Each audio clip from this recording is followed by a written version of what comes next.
Dentro dessa taça, obviamente, tem vinho tinto. Agora, dentro desse vinho tinto tem uma substância que costuma gerar muitas dúvidas em quem aprecia vinhos. Sabe qual é? Isso mesmo, eu estou falando dos taninos. Então, vem comigo aprender qual é o papel dos taninos e transforme a sua próxima experiência com a bebida. Pega a sua taça e bora pro vídeo. Oi, eu sou Fernanda Bueno e você está na Escola do Vinho. Você já tomou um gole de vinho tinto e sentiu uma sensação de secura na boca, como se a sua saliva tivesse desaparecido? Esse é o efeito dos taninos, um componente essencial para os vinhos tintos e que afeta diretamente a nossa experiência de degustação. Mas os taninos não estão presentes apenas no vinho. Eles são polifenóis naturais encontrados em outros diversos alimentos, como chá, nozes, chocolate, romã e até canela. São uma forma de proteção das plantas contra predadores e já foram usados até no curtimento do couro. Mas como essas substâncias foram parar dentro ali do nosso vinho? Justamente porque os taninos também estão presentes nas cascas, sementes e engaço das uvas. E são eles os responsáveis pela sensação de adstringência e de secura que a gente percebe na boca quando a gente bebe vinho tinto. É importante saber que nem todos os taninos são utilizados na elaboração do vinho. Os taninos das sementes, por exemplo, são geralmente evitados porque eles tendem a ser mais amargos e desagradáveis. Com relação aos taninos dos engaços, cada produtor de vinho tinto tem a sua própria opinião sobre incluí-los ou não e mudam de ideia aí conforme a safra. O argumento a favor da retirada dos engaços é que eles aumentam a adstringência, diminuem a graduação alcoólica, reduzem a cor e ocupam um espaço valioso ali no barril. E o argumento a favor de manter parte deles é que ajudam no processo de fermentação ao tornar a massa mais arejada, diminuem a acidez e tornam a prensa um pouco mais fácil. De qualquer forma, os engaços devem estar totalmente maduros ou então eles vão dar sim um sabor herbáceo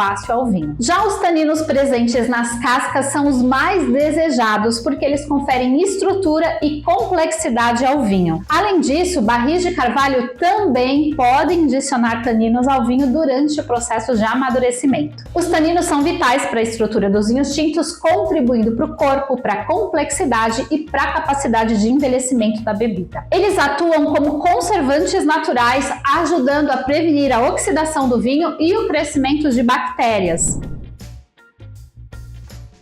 Basicamente, existem dois diferentes tipos de taninos e cada um deles influencia a estrutura e o sabor do vinho de determinada maneira. Também conhecidos como proantocianidinas, são encontrados nas cascas, nas sementes e nos engaços das uvas. Contribuem para a estrutura e para o corpo do vinho e têm uma sensação mais adstringente e são responsáveis pela secura percebida na nossa boca. Eles são mais agressivos nos vinhos jovens, mas se suavizam com o tempo, contribuindo para a evolução e para o envelhecimento do vinho. Estão presentes principalmente nos vinhos tintos. Também conhecidos como taninos hidrolisáveis, derivam da madeira das barricas usadas no amadurecimento do vinho. Contribuem com sabores adicionais de baunilha, caramelo, especiarias e podem suavizar a adstringência dos taninos condensados durante o amadurecimento do vinho. Encontrados tanto em vinhos tintos quanto em vinhos brancos quando são envelhecidos em madeira.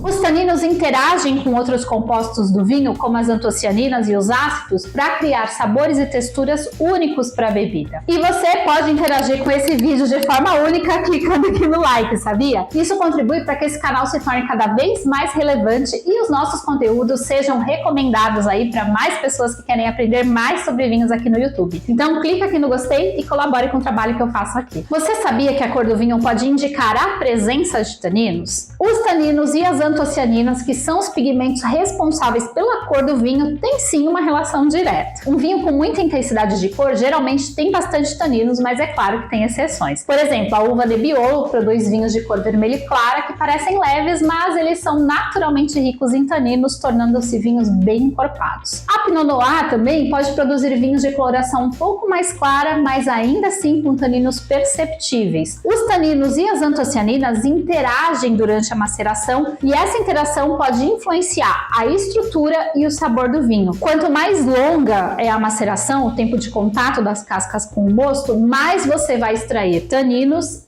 e cor.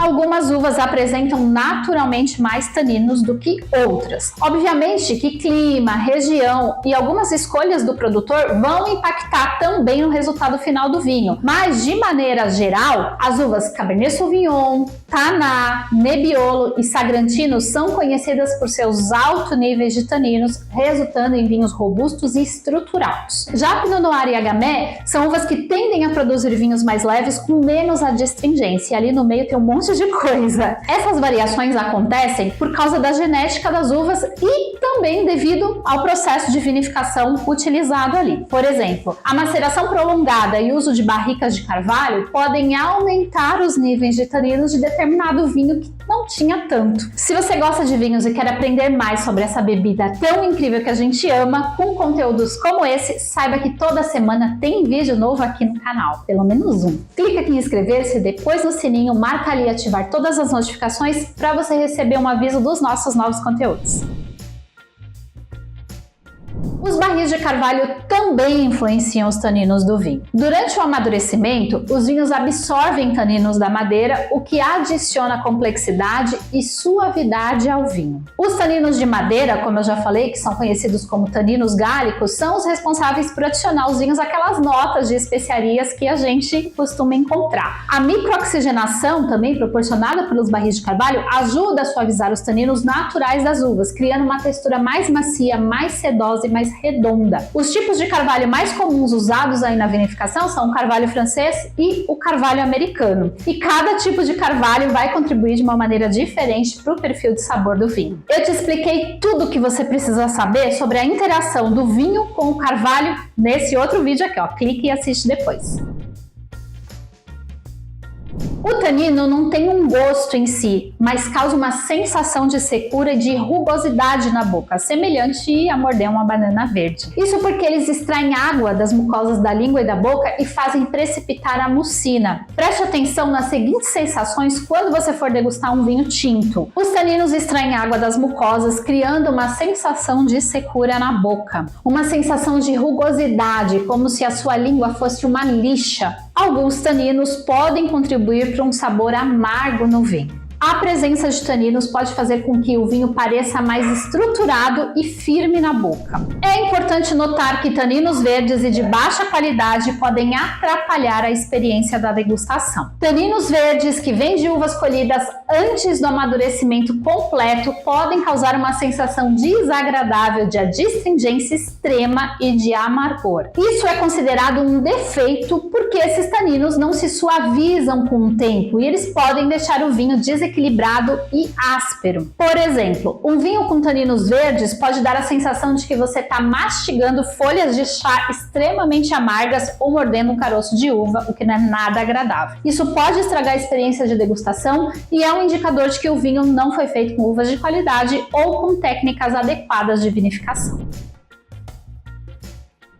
Os taninos não são avaliados nos vinhos brancos, nos vinhos frisantes e nem nos espumantes. Em uma degustação, esses são os 5 termos que comumente são previstos aí para descrever os vinhos conforme a presença de taninos. O vinho é fraco, quase sem taninos, resultando em uma estrutura menos firme. É uma conotação negativa típica dos vinhos velhos ou dos vinhos alterados. A sensação de adstringência é apenas perceptível, não sendo negativa nos vinhos tintos jovens e nem nos pouco estruturados, como os claret ou em vinhos tintos muito envelhecidos que contêm taninos nobres. A percepção de adstringência é suficiente e agradável, contribuindo para uma estrutura equilibrada. Secura e adstringência marcadas, típicas de vinhos tintos jovens que precisam de uma longa maturação. A sensação de aspereza e secura é muito forte, deixando a boca completamente seca. É uma conotação negativa porque geralmente indica taninos de baixa qualidade ou que o vinho não amadureceu adequadamente. Vale lembrar que esses descritores aqui não são uma verdade absoluta e que existem outros diversos termos que podem ser usados pelos degustadores com o objetivo de descrever a qualidade e a presença dos taninos em determinado vinho. E isso vai variar conforme a experiência e a escola do degustador.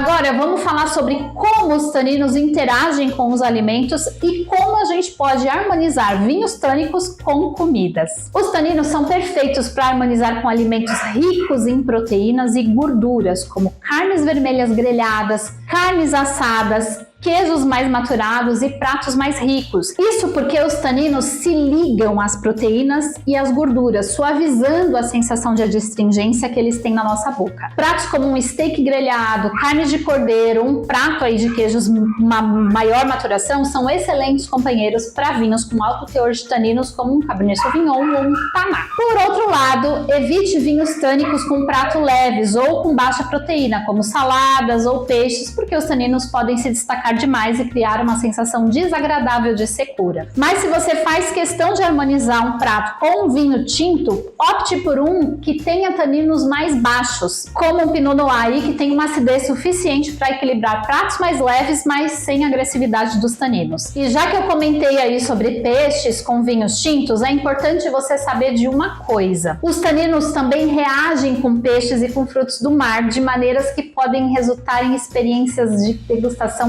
menos agradável. O efeito mais comum é o de criar um gosto metálico bem desagradável no nosso paladar, justamente por causa da reação dos taninos com o iodo presente nesses alimentos. Esse efeito acontece principalmente com peixes mais oleosos, como o salmão e o atum. Nesse vídeo você aprendeu tudo o que você precisa saber sobre os taninos, o que eles são, onde estão presentes nas uvas e em outros vegetais, os diferentes tipos de taninos, a relação entre taninos e antocianinas, as uvas que produzem vinhos com mais e com menos taninos, os taninos de madeira e como identificar os taninos na degustação. Também discutimos aqui a classificação dos vinhos de acordo com a presença dos taninos e também como harmonizar vinhos tânicos com alimentos. Uma curiosidade bem interessante que eu quero trazer aqui é que os taninos não só protegem as plantas, mas também têm propriedades antioxidantes que podem ser benéficas para a nossa saúde. Sim, os taninos são a única parte boa do vinho para você. Ó, comenta aqui e me conta, você gosta de vinhos com mais, com menos taninos? Você sabe identificar a presença deles na degustação do vinho? Ó, comenta aqui e compartilha comigo sua experiência. Se você gostou desse vídeo, não se esqueça de clicar aqui no like, se inscreve aqui no canal, ativa o sininho para você receber notificação dos nossos próximos vídeos, envia o link desse vídeo aí para seus amigos, para suas amigas que gostam de vinhos e não sabem muito bem ainda, não entendem direito o que são esses tais de taninos. Manda aí para eles. E para contribuir mais ativamente com esse canal, você pode clicar ó, aqui embaixo no botão de Seja Membro. Em troca, você recebe acesso a conteúdos exclusivos. E se o vídeo te agradou, você também pode deixar sua contribuição aqui através do Valeu Demais nesse vídeo. Até a próxima taça! E perdão pelo barulho do cachorro.